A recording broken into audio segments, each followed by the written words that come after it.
हिंद महासागर क्षेत्र दुनिया के सबसे घनी आबादी वाला क्षेत्र है और हिंद महासागर दुनिया के महासागर विभाजन का तीसरा सबसे बड़ा हिस्सा माना जाता है।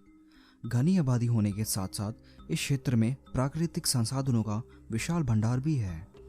पिछले कुछ दशकों से हिंद महासागर क्षेत्र के राज्यों का आर्थिक और सामरिक तौर से काफ़ी विकास हुआ है, जिससे वह विश्व में अपना प्रभाव बनाने में पूरी तरह सक्षम है। इस रिपोर्ट में हम हिंद महासागर क्षेत्र के भूगोल, प्राकृतिक संसाधनों, व्यापार और उसके रणनीतियों के बारे में सीखेंगे और ये भी जानेंगे ऐसी क्या चीज़ें हैं जो हिंद महासागर क्षेत्र को बहुत ही महत्वपूर्ण बनाती है। यदि आप पैट्रियन के माध्यम से हमारी मदद करना चाहते हैं तो आप वीडियो पे दिए गए लिंक पर या डिस्क्रिप्शन में दिए गए लिंक पर क्लिक करें। आपकी सहायता से हम इसी तरह और भी वीडियोस बनाते रहेंगे। If you would like to watch this video in English, then please click on the link on video or in description. Hind महासागर दुनिया का तीसरा सबसे बड़ा महासागर है। इसका कुल क्षेत्रफल 7,05,60,000 प्रति वर्ग किलोमीटर है, जो कि पृथ्वी की सतह पर पानी का लगभग 20% हिस्सा है। ये उत्तर में भारतीय उपमहाद्वीप द्वारा घिरा है, पश्चिम में अफ्रीका, पूर्व में ऑस्ट्रेलिया और दक्षिण में दक्षिण महासागर द्वारा, जो कि एंटार्कटिक महासागर से भी जाना जाता है। हिंद महासागर दुनिया के 5 महासागर में से सबसे जटिल है, क्योंकि इसमें कई प्रकार की खाड़ियाँ, स्ट्रेट, बे, चौक पॉइंट और द्वीप का समूह शामिल है, जो दूसरे महासागरों को इससे बहुत ही अलग बनाता है। अरब सागर हिंद महासागर क्षेत्र के उत्तर में स्थित है। अरब सागर उत्तर में पाकिस्तान और ईरान द्वारा घिरा है, पश्चिम में अरब राज्यों और पूर्व में भारत द्वारा घिरा है। मुंबई में जवाहरलाल नेहरू बंदरगाह, पाकिस्तान में ग्वादर और कराची बंदरगाह और ओमान में सलला बंदरगाह इस क्षेत्र में सबसे प्रमुख बंदरगाह हैं। अरब सागर में कई द्वीप स्थित हैं। इसमें यमन का सकुतरा द्वीप, ओमान का मसीरा द्वीप और भारत का लक्षद्वीप द्वीपों का समूह है। इनमें से सबसे बड़ा यमन का सकुतरा द्वीप है, जो कि यमन के दक्षिण पूर्व में स्थित है। ओमान की खाड़ी और अरब की खाड़ी हिंद महासागर क्षेत्र के चरम उत्तर में स्थित है। ये दोनों खाड़ियों के बीच स्ट्रेट ऑफ हॉर्मुज स्थित है, जो दुनिया के संगीन चौक पॉइंट में से एक माना जाता है। एक ऐसा ही चौक पॉइंट बब अल मंदब अरब प्रायद्वीप के दक्षिण में स्थित है, जो कि अदन की खाड़ी और लाल सागर को आपस में जोड़ता है। इसी तरह लाल सागर और स्विस कनाल आपस में स्विस खाड़ी द्वारा जुड़ते हैं, जो कि अकाबा की खाड़ी के पास स्थित है। ये सभी क्षेत्र व्यापार के मामले में बहुत ही महत्वपूर्ण है, क्योंकि वह यूरोप, मध्य पूर्व और दक्षिण एशिया से जुड़ने के लिए सबसे कम मार्ग प्रदान करते हैं। अगर हम हिंद महासागर के पश्चिम में जाएं, तो हमें मेडागास्कर, सीशेल्स, कोमोरोस, मॉरिशस द्वीपों का समूह मिलेगा। केप ऑफ अगलहस हिंद महासागर क्षेत्र के दक्षिण में स्थित है। हिंद महासागर के केंद्र में श्रीलंका, मालदीव्स और ब्रिटिश इंडियन ओशन टेरिटरी पाए जाएंगे। British Indian ocean territory Britain की ओवरसी टेरिटरी है, जिसमें डिएगो गार्सिया सबसे बड़ा द्वीप है। इस द्वीप का उपयोग अमेरिका द्वारा सैन्य अड्डे के तौर पे किया जाता है। उत्तर पूर्व क्षेत्र में स्थित बंगाल की खाड़ी दुनिया में सबसे बड़ी खाड़ी कहलाती है। बंगाल की खाड़ी के उत्तर में बांग्लादेश स्थित है, पूर्व में म्यांमार और पश्चिम में भारत स्थित है। भारत में कोलकाता, विशाखापट्टनम और चेन्नई बंदरगाह, बांग्लादेश में चित्तगोंग बंदरगाह और म्यांमार में यांगोन बंदरगाह इस क्षेत्र के सबसे प्रमुख बंदरगाह माने जाते हैं। भारत का अंडमान और निकोबार द्वीप इस क्षेत्र में सबसे बड़े द्वीपों का समूह है। इस द्वीप के उत्तर में म्यांमार का कोको द्वीप स्थित है, पश्चिम में बंगाल की खाड़ी, पूर्व में अंडमान सागर और दक्षिण में इंडोनेशिया का सुमात्रा द्वीप स्थित है। ग्रेट निकोबार निकोबार समूह का सबसे बड़ा द्वीप स्टेट ऑफ मलाका के बिल्कुल प्रवेश मार्ग में स्थित है। स्टेट ऑफ मलाका दुनिया के कई महत्वपूर्ण जल मार्गों में से एक माना जाता है, क्योंकि वह मध्य पूर्व और दक्षिण पूर्व एशियाई देशों को आपस में जोड़ने के लिए सबसे कम मार्ग प्रदान करता है। हिंद महासागर क्षेत्र के तट के पास स्थित बहुत से राज्य इंडियन ओशन रिम एसोसिएशन के सदस्य हैं।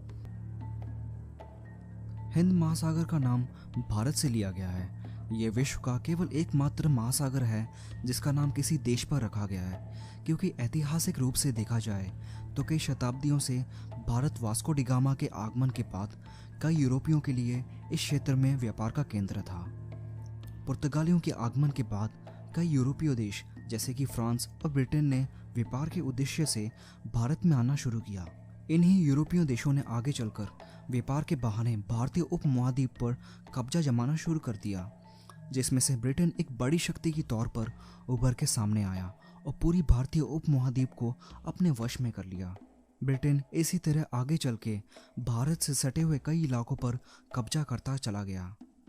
दूसरे विश्व युद्ध तक ब्रिटेन ने भारतीय उपमहाद्वीप पर राज किया, पर युद्ध के बाद वह कमजोर पड़ गया और सोवियत संघ, अमेरिका और भारत हिंद महासागर क्षेत्र में एक नई ताकत के रूप में उभर के सामने आए। जब से नई समुद्री मार्गों की खोज हुई है, तब से हिंद महासागर क्षेत्र में व्यापार भी बढ़ता चला गया है। अब आधुनिक समय में यही समुद्र मार्ग विश्व की कई बड़ी अर्थव्यवस्थाओं को अपना व्यापार चलाने में बहुत बड़ा योगदान दे रहा है। इंडस्ट्रियलाइजेशन की वजह से विश्व में तेल की मांग बहुत बढ़ गई है, जिन्हें केवल बड़े तेल उत्पादक राज्यों के माध्यम से ही पूरा किया जा सकता है। आज के समय में मध्य पूर्व के देशों में विश्व का 40% तेल का उत्पादन होता है, जो ज़्यादातर स्टेट ऑफ हॉर्मुज से होकर एशिया के बड़े देश जैसे कि भारत, चीन, दक्षिण कोरिया और जापान की तरफ जाता है। स्टेट ऑफ हॉर्मुज विश्व का एक प्रमुख चौक पॉइंट है जो ईरान और ओमान के बीच स्थित है। शिया सुन्नी संप्रदाय में बढ़ते मुद्दों के कारण शिया बहुमती देश ईरान और सुन्नी बहुमती देश सऊदी अरेबिया में अक्सर तनाव रहता है। हाल ही में ईरान ने सऊदी अरेबिया को धमकी दी है कि वह स्टेट ऑफ हॉर्मुज को बंद कर देगा, जिसके जरिए वह अरब खाड़ी पर अपना दबदबा बना सकता है। अगर ईरान ऐसा करने में सफल होता है तो ये सऊदी अरेबिया और अन्य अरब राज्यों की अर्थव्यवस्था को बहुत बड़ा धक्का है, क्योंकि सऊदी अरेबिया और अन्य अरब राज्यों की अर्थव्यवस्था तेल के निर्यात पर निर्भर है, जो स्टेट ऑफ हॉर्मुज से होकर गुजरता है। इसलिए सऊदी अरेबिया और उसके सहयोगियों ने ऐसे देशों के साथ सुरक्षा गठबंधन बनाए जो स्टेट ऑफ हॉर्मुज को खुले रखने में सामान्य रुचि रखते हैं। स्टेट ऑफ हॉर्मुज के माध्यम से अमेरिका अपने तेल के कुल आयात में से लगभग 18% प्राप्त करता है। इसलिए अमेरिका ने अपने शक्तिशाली 5वीं बेड़े को वहां तैनात किया है, ताकि वह स्टेट ऑफ हॉर्मुज के महत्वपूर्ण जलमार्गों पर अपनी निगरानी रख सके, क्योंकि इन समुद्री मार्गों में कोई भी किसी भी प्रकार की बाधा तेल की कीमतों को प्रभावित कर सकती है। अमेरिका ने जिबूती में अपना सैन्य अड्डा बनाया है। जिबूती एक अफ्रीकी देश है जो अफ्रीका के पूर्व में स्थित है। कैंप लेमनियर नाम का ये सैन्य अड्डा अमेरिका का अफ्रीका में सबसे बड़ा सैन्य अड्डा है। इस सैन्य अड्डे में लगभग कुल 4000 अमेरिकी सैन्य बल तैनात है। केवल अमेरिका ही नहीं बल्कि फ्रांस और चीन ने भी जिबूती में अपने सैन्य अड्डे बना रखे हैं। जिबूती में इतने सारे सैन्य ठिकानों का कारण उसका मुख्य स्थान का होना है। जिबूती एक बहुत ही महत्वपूर्ण स्थान में स्थित है। जिबूती स्टेट ऑफ बब अल मंदब के नज़दीक स्थित है। स्टेट ऑफ बब अल मंदब एक संकीर्ण चौक पॉइंट है जो अफ्रीका और मध्य पूर्व के बीच में स्थित है। स्टेट ऑफ बब अल मंदब व्यापार और वाणिज्य के लिए बहुत ही महत्वपूर्ण जल मार्गों में से एक माना जाता है। लगभग विश्व का 18% LNG और 4% तेल स्टेट ऑफ बब अल मंदब से होकर गुजरता है। अरब राज्यों का तेल और प्राकृतिक गैस यानी कि LNG इस स्टेट से होकर यूरोप और उत्तर अफ्रीकी राज्यों में जाता है। इसी तरह यूरोप और उत्तर अफ्रीका से आया हुआ सामान इस स्टेट से होकर मध्य पूर्व और एशियाई देशों के पास जाता है। यदि स्टेट ऑफ बब अल मंदब पर कोई भी खतरा आता है या किसी भी वजह से ये बंद हो जाता है तो केप ऑफ गुड होप एक द्वितीय मार्ग के रूप में काम करता है। केप ऑफ गुड होप दक्षिण अफ्रीका के दक्षिण में स्थित है। विश्व का कुल समुद्री तेल के व्यापार का लगभग 9% हिस्सा यहाँ से होकर गुजरता है। अमेरिका ने अपने सैन्य अड्डे सिर्फ मध्य पूर्व देशों में ही नहीं बल्कि हिंद महासागर के बीचों बीच भी बना रखे हैं। ब्रिटिश इंडियन ओशन टेरिटरी जो कि तंजानिया और इंडोनेशिया के बीच हिंद महासागर में स्थित है, वह अमेरिका के सैन्य ठिकाने के रूप में काम करता है। कैंप जस्टिस नामक का अमेरिकी सैन्य अड्डा चागोस के डियागो गार्सिया द्वीप में स्थित है। कैंप जस्टिस का उपयोग अमेरिकी सेना सामान की आवाजाही के लिए करती है। 1986 में अमेरिका ने ब्रिटेन से इसे पट्टे के तहत 50 सालों के लिए लिया था, जो कि हाल ही में पिछले वर्ष समाप्त हो गया। लेकिन 20 दिसंबर 2016 में लंदन ने इसे नए सिरे से दोबारा शुरू किया, जो अमेरिका को इस द्वीप पर अपने सैन्य अड्डे बनाए रखने की अनुमति देता है। अरब खाड़ी के कुल तेल निर्यात में से लगभग 85% हिस्सा स्टेट ऑफ हॉर्मुज से होकर एशियाई देशों को जाता है, जिसमें से तेल का बहुत सा हिस्सा स्टेट ऑफ मलाका से होकर चीन, जापान और दक्षिण कोरिया जैसे देशों में पहुंचता है।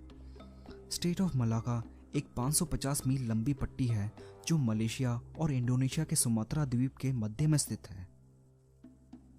स्टेट ऑफ मलाका विश्व के सबसे महत्वपूर्ण समुद्री मार्गों में से एक है। यहाँ से विश्व का लगभग 40% व्यापार और 20% तेल का निर्यात होता है, क्योंकि इस समुद्री मार्ग के जरिए अफ्रीका, मध्य पूर्व और एशिया के बीच बहुत ही कम समय में यात्रा की जा सकती है। ये सभी चीज़ें स्टेट ऑफ मलाका को बहुत ही महत्वपूर्ण बनाती है। स्टेट ऑफ मलाका में आने के बाद कच्चे तेल को सबसे पहले सिंगापुर और मलेशिया के बंदरगाह के टर्मिनल्स पर प्रोसेसिंग के लिए भेजा जाता है, और प्रोसेसिंग के बाद रिफाइंड पेट्रोलियम पदार्थ को, जैसे कि मोटर गैसोलीन और जेट फ्यूल को साउथ चाइना सी के जरिए एशियाई मार्केट की ओर रवाना कर दिया जाता है। साउथ चाइना सी में जाने वाला तेल में से सबसे बड़ा हिस्सा जापान और चीन को जाता है, और बाकी बचा 15% हिस्सा दक्षिण कोरिया को ईस्ट चाइना सी के जरिए प्राप्त होता है। साउथ चाइना सी लिक्विड नेचुरल गैस के प्रवाहन के लिए बहुत बड़ा स्थान है।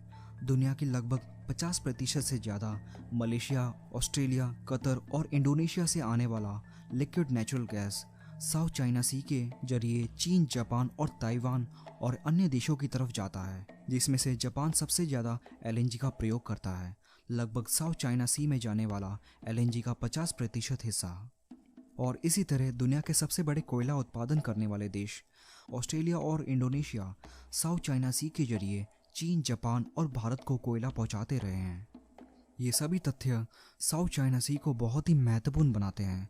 एशियाई बाजारों में अपने समुद्र रास्ते द्वारा माल पहुंचाने में साउथ चाइना सी का बहुत बड़ा योगदान है। इसलिए चीन साउथ चाइना सी पर दावा करके उस पर नियंत्रण करना चाहता है।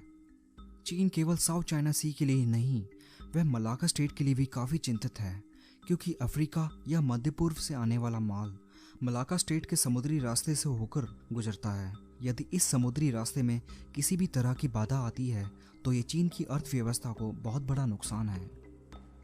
भारत एशिया की दूसरी महाशक्ति और चीन का लंबे समय से प्रतिद्वंदी मलाका स्टेट के बहुत ही नज़दीक स्थित है। भारत के अंडमान और निकोबार द्वीप बंगाल की खाड़ी में 572 द्वीपों का समूह है, जो मलाका स्टेट के बिल्कुल प्रवेश रास्ते में स्थित है, जहां से हर साल लगभग 60,000 कमर्शियल जहाज आर पार होते हैं। अंडमान निकोबार द्वीप भारत के दक्षिण पूर्व सीमा के रूप में काम करता है। भारत ने इस द्वीप पर बहुत ही बड़ी तादाद में शस्त्र बलों को तैनात किया है। अंडमान और निकोबार भारत में केवल एक ही ऐसा स्थान है जहां भारतीय सेना की ट्राई सर्विस थिएटर कमांड स्थित है। अमेरिका के बाद भारत ही एक ऐसा देश है जो हिंद महासागर क्षेत्र में अपना दबदबा कायम रखने में पूरी तरह सक्षम है। भारत की लंबी समुद्री तट के नज़दीक उसके सैन्य अड्डे भारतीय नौसेना को एक प्राकृतिक तौर से हिंद महासागर क्षेत्र में अपना प्रभाव बनाने में मदद करते हैं। भारत अपनी उपस्थिति केवल उपमहाद्वीप तक ही नहीं सीमित रखना चाहता, इसलिए उसने दूसरे द्वीप देशों के साथ कई सैन्य समझौते किए हैं। भारत अब सीशेल्स के असम्पशन द्वीप और मॉरिशस के अगालिका द्वीप पर अपने सैन्य अड्डे बनाने की कोशिश में है। भारत का पहले से एक लिसनिंग स्टेशन मेडागास्कर में स्थित है, जो हिंद महासागर में होने वाली आवाजाही पर नजर रखता है। चीन का लंबे समय से भारत के साथ सीमा विवाद चल रहा है, जिसकी वजह से दोनों देशों के बीच 1962 में युद्ध हुआ। मलाका स्टेट में अपने माल की आवाजाही को कायम रखने के लिए चीन ने भारत से घिरे हुए कई देशों के साथ संबंध जोड़ना शुरू कर दिया है। हालांकि अब तक औपचारिक तौर से पुष्टि नहीं हुई है, पर ऐसा मानना है कि म्यांमार ने 1994 में अपना कोको द्वीप, जो भारत के अंडमान के उत्तर में स्थित है, उसे चीन को लीज पर दे दिया है और चीन ने वहां अपना लिसनिंग स्टेशन बना रखा है, जो भारतीय सेना या किसी भी जहाज की आवाजाही पर नजर रखता है। हालांकि भारतीय नौसेना को अब तक चीनी नौसेना की कोई भी हरकत उस क्षेत्र में दिखी नहीं है, पर फिर भी कोई भी जोखिम न उठाते हुए भारत ने नार्कोडैम द्वीप पर अपना रडार स्टेशन बनाने का निश्चय किया है ताकि वह चीनी हरकत पर नजर रख सकें। चीन की नज़र अब म्यांमार के बंदरगाहों पर टिकी है, इसलिए उसने म्यांमार के सामने उसके बंदरगाह के निर्माण के कार्य का प्रस्ताव रखा, जिससे वह कम से कम बंदरगाह का 80% उपयोग कर सकता है। ऐसे ही बंदरगाह के निर्माण के कार्य का प्रस्ताव चीन ने भारत से सटे हुए कई देशों के सामने रखा है, ताकि वह इसी बहाने रणनीतिक रूप से भारत को चारों तरफ से घेर सके। इसलिए चीन ने म्यांमार, बांग्लादेश, श्रीलंका, मालदीव्स, सीशेल्स और पाकिस्तान जैसे देशों के साथ अपने संबंध मजबूत करना शुरू कर दिया है। भारत की उपस्थिति के कारण चीन अपने माल की आवाजाही के लिए पूरी तरह मलाक्का स्ट्रेट पर निर्भर नहीं रह सकता, इसलिए उसने पाकिस्तान के ग्वादर बंदरगाह को अपना विकल्प मार्ग चुना। चीन द्वारा ग्वादर बंदरगाह का निर्माण चाइना पाकिस्तान इकोनॉमिक कॉरिडोर का हिस्सा है, जिसे सी पैक के नाम से भी जाना जाता है। सी पैक मूल रूप से एक परियोजनाओं का समूह है जिसकी कुल लागत $62 अरब चाइना द्वारा दी गई है। ग्वादर और काश्गार के बीच सी पैक के रोड और नेटवर्क के जरिए चीन अपना माल और सामान कभी भी और बहुत ही कम समय में ले जा या भेज सकता है। ग्वादर बंदरगाह के जवाब में भारत ने ईरान के साथ चबाहर बंदरगाह पर हस्ताक्षर किए हैं, जिसका निर्माण का जिम्मा भारत ने उठाया है। चबाहर बंदरगाह भारत के लिए मध्य एशियाई क्षेत्र का द्वार है, जिसके जरिए वह अपना माल अफगानिस्तान और अन्य मध्य एशियाई देशों को आसानी से पहुंचा सकता है। कहते हैं कि चबाहर के बाद अब भारत की आंख ओमान के दक्कन बंदरगाह पर टिकी है, जिसके उपयोग से वह अपनी आर्थिक उपस्थिति पूरे अरब राज्य तक फैला सकता है। ये सिर्फ समुद्री मार्ग या व्यापार के बारे में नहीं है। हिंद महासागर के तटीय राज्यों में, खासकर मध्य पूर्व क्षेत्र में विश्व की कुल लगभग 50% से ज़्यादा युद्ध और लड़ाइयाँ चल रही है, और साथ ही साथ हिंद महासागर क्षेत्र में चीन और भारत के बढ़ते तनाव, भारत पाकिस्तान के बीच संभावित परमाणु टकराव, इराक और अफगानिस्तान में अमेरिका के बढ़ते हस्तक्षेप, इस्लामिक आतंकवाद, अफ्रीकी क्षेत्र में समुद्री लुटेरों द्वारा की गई बढ़ती लूट की घटनाएं, ये सभी हिंद महासागर क्षेत्र को विश्व में सबसे खतरनाक जगह में से एक बनाती है। हिंद महासागर क्षेत्र जीवित संसाधनों का बहुत बड़ा भंडार है। संयुक्त राष्ट्र के फूड एंड एग्रीकल्चर के अनुसार 2010 में हिंद महासागर क्षेत्र में पूरे विश्व की कुल 14% मछलियां पकड़ी गई थी। भारत, म्यांमार, बांग्लादेश और इंडोनेशिया दुनिया भर के शीर्ष मछली उत्पादकों के बीच गिने जाते हैं। जीवित संसाधनों के अलावा अमेरिका और भारत के संयुक्त अभियान ने हाल ही में बंगाल की खाड़ी में प्राकृतिक गैस की विशाल भंडार की खोज की है।